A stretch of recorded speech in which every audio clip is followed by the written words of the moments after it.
The number isn't the important thing at this stage. What is important is a natural process that has been with us since mankind began, a process that many of the aspects of modern life are taking us away from. Artificial light, technology, shift work, sleeping tablets, travel, checking our phones when we wake, working late, even running out of the house and skipping breakfast to race to our jobs on time. They're all taking us away from this natural process, and this is where our problems with rest and recovery begin. Off the grid. Let's start by going off the grid for a while. Let's get back to nature for real.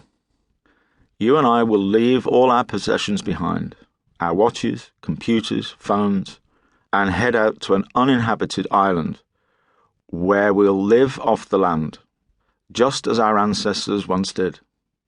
We'll hunt and fish and sleep under the stars. Eat your heart out, Bear Grylls. So out there on this island we make camp in a great rolling field. When the sun eventually goes down and the temperature drops with it, we build a fire. We're going to spend quite a lot of time now without daylight, so we want to eat.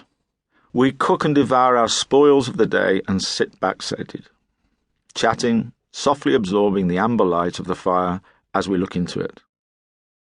Eventually the talk subsides, and we gaze up to the stars for a while before one by one we turn over, curl up under our blankets, and drift off into sleep.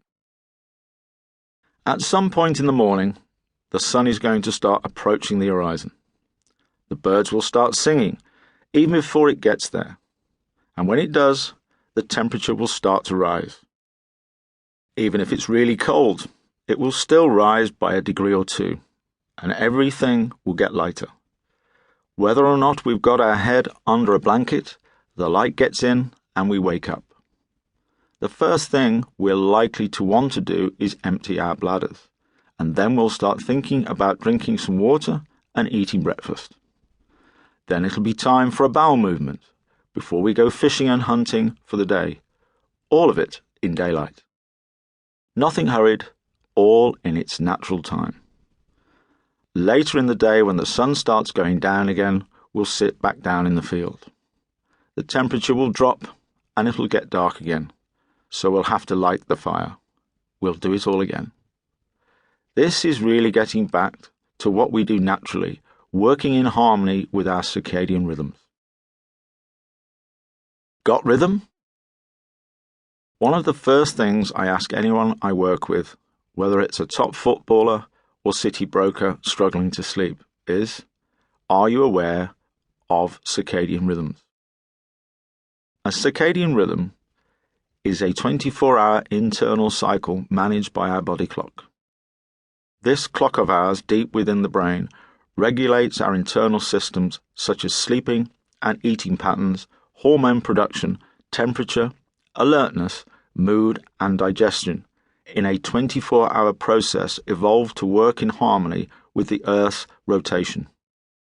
Our body clocks are set by external cues, chief among them being daylight, as well as things like temperature and eating times.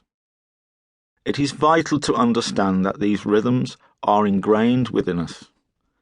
They are part of the fabric of each and every one of us.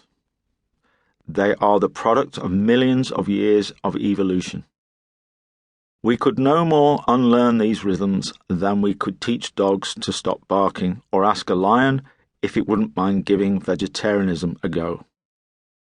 Each of these animals, of course, has its own body clock, in its own circadian rhythms, just as every other animal and plant does. These rhythms function even without external stimuli. If international events conspired to rain a nuclear apocalypse down on us all, and we had to move underground and live in caves without daylight, they would persist within us. On our island, once the sun's gone down and we're sitting round the fire, we can see that melatonin secretion starts. Melatonin is a hormone that regulates our sleep, produced in the pineal gland, which responds to light. Once it's been dark for long enough, we produce the melatonin to ready us for